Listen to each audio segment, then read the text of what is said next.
This first question is kind of a trick. We have a pendulum with length L, mass m, and they say if it's released with 4m, so we're changing the mass, what happens to t, the period? Well, we know from the formula that mass is not in it, so therefore there's no change, so it just stays as t. In this one, they have a system of a mass oscillating on the end of a spring. So I drew a picture of it like this. And if we look at choice D, the maximum kinetic energy and the maximum potential energy are equal, right? We did that PES max equals KE max, but they don't happen at the same time. This happens at equilibrium. This happens at X max, at the maximum amplitude. Okay, we have two questions here. They give us the mass, they give us gravity, and they give us K, but they're looking for X. They're looking for X as this changes. Well, it's pretty simple. We just know that the force of the spring acting down is going to be equal to the weight. And then we just rearrange for X and solve for X, which is 1/40th. So the next question says, at what time after the release does the block get back to its initial position? Well, we know that the formula is T equals 2 pi radical m over K, so we just put our numbers in that they gave us. So this is a straightforward solving for period straight from the formula. This one is a little bit more involved. It gives us a particle that's moving in simple harmonic motion. They give us the graph.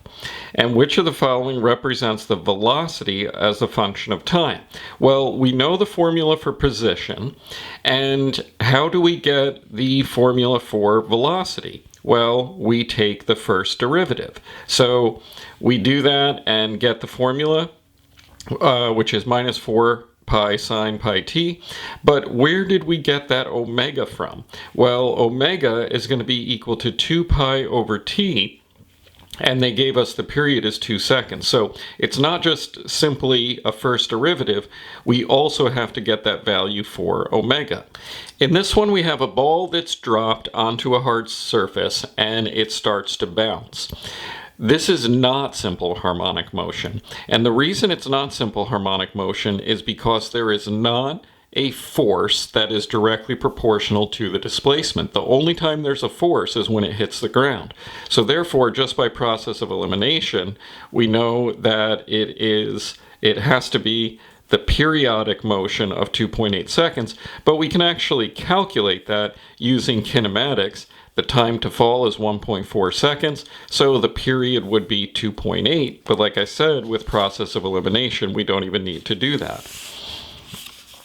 So in this one, they say which of the following graphs represents the kinetic energy as a function of time for one cycle of motion. So they give us the position. So when it's here, that is when the kinetic energy is going to be at a maximum. That's at the origin. And then when it gets to this point, that's where the kinetic energy is going to be 0, and then it comes back to the maximum. Now, we have to be careful here because the position becomes negative, but the kinetic energy becomes positive.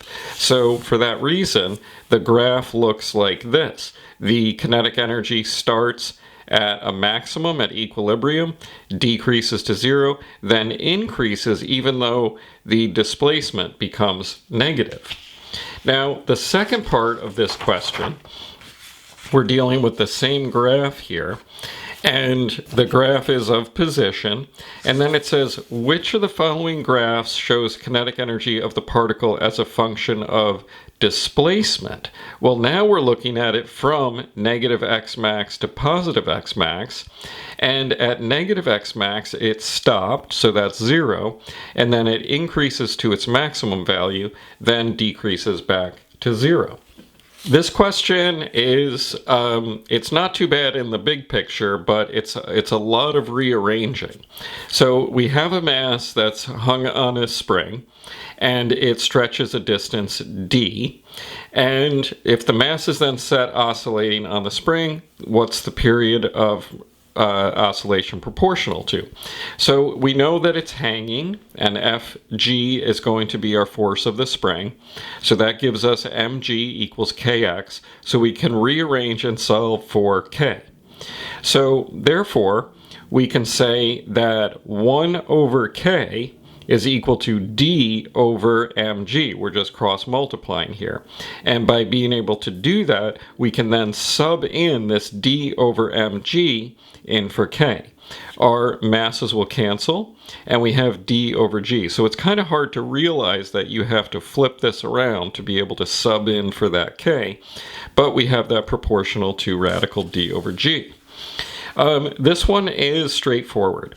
It said two objects of equal mass, so m is not changing, but they are unequal spring constants and oscillate up and down. The spring of greater spring constant must have, so as k goes up, t has to go down. So that's basically all you have to do, is that the period is going to decrease. Sometimes these questions are so simple that you're not sure if you're doing it right, because most of the problems are so complex, and this is a good example of that. We just have a mass on a spring oscillating back and forth, and the question is, which of the following statements about the block is correct? Well, at x equals a, the displacement is at its maximum. That's all it is, that this is x max, and we've seen that multiple times. This question says, which of the following is true about energy is correct? Well, the potential energy of the spring is at a minimum when x equals 0. Now, why is that the case? Well, that's equilibrium, and at equilibrium the spring is not stretched, so therefore there's no spring potential energy. So this is a springs in parallel problem, and we did this in the lesson. We derived the value for k effective, which is just adding the spring constants. And what do? Well, we know that the force of gravity is the force that's stretching these springs, and k is going to be equal to k1 plus k2, and because k is the same, that just becomes 2k. So we then divide, they gave us the distance that it got stretched, and we get a value of k equals 40 newtons per meter. It says then the block is set into motion with an amplitude a. So it's pulled down amplitude a, released, and then it starts to go back and forth. So it says when the block is set into oscillation, it passes through equilibrium with speed v. In which of the following cases will the block, when oscillating with amplitude a, also have a speed v when it passes through the equilibrium? Well, the block is hung from only one of the two springs. No, because we have a different k, so we'll have a different period, so we'll have a different value of kinetic energy. We could also look at that as the potential energy would be different, therefore the kinetic energy would be different. The block is hung from the same two springs, but the springs are connected in series.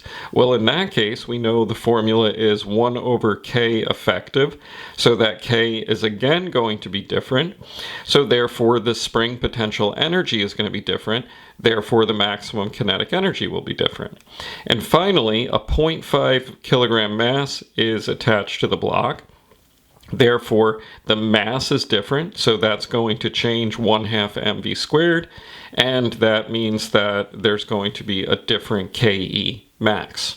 In this one, we're going to apply two different formulas. Our formula for acceleration, this is that hallmark equation of minus omega squared x, and that's equal to minus 9x, which they told us. Why? Because acceleration is the second derivative of displacement. So our omega squared is going to be equal to 9. We cross out the x's, and solving for omega we get 3. Then all we have to do is go back and use our formula omega equals 2 pi over t, and just sub the numbers in to get t equals 2 pi over 3. In this one, we have a pendulum on the Earth with a period of 1 second, and the acceleration due to gravity is g. It's taken to another planet where the period is 2 seconds.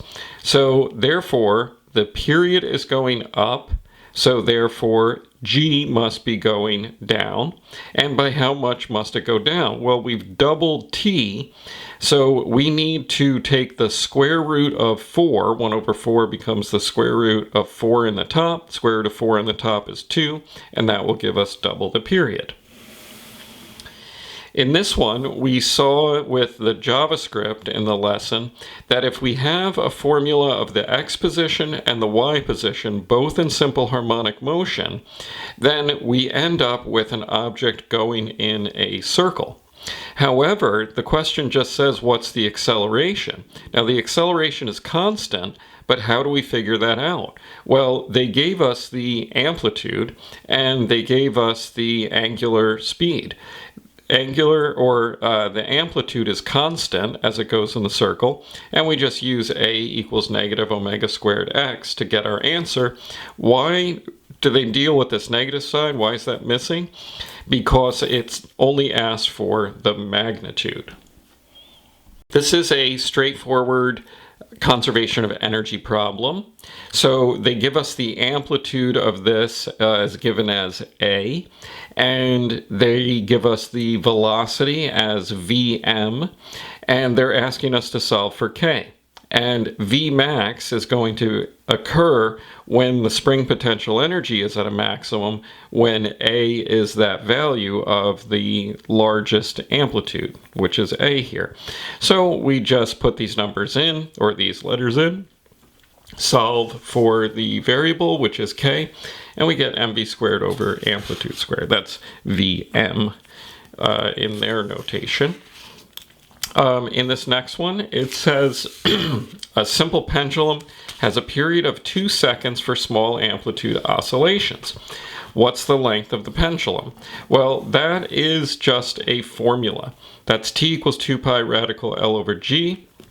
We're using g in the AP multiple choice as 10.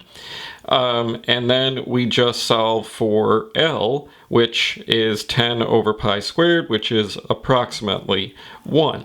It's a little rough, but this next question is one of the questions that I mentioned in the lesson, where I'm very surprised that this ended up on the AP because the math involved in this is outside of the scope of this course. So to get this formula right here, you need to do a derivation that involves partial differential equations. So what I would recommend is, if this ever comes up again, to just memorize this relationship. But I really wouldn't worry about it because I think it's very, very low probability that this will come up again. But if you know the formula, the problem's easy. So they give you, or you have to know this, and then omega is 2 pi over t, and we know that t is 2 seconds. That was given in the problem. So we just put 2 in, the 2's cancel out, and we're left with theta equals theta max sine pi times t. This question is kind of a trick question like the period of the pendulum. They're changing some things, and that is the gravity between Earth and Mars, because they're giving us the mass and the radius. We know that from the gravitation unit. But gravity is not in the period of a spring oscillation, so therefore it's not dependent on g, so the period won't change. And then lastly, we have another conservation of energy problem. They give us all sorts of stuff. They give us the displacement, they give us the spring constant, and they give us the mass.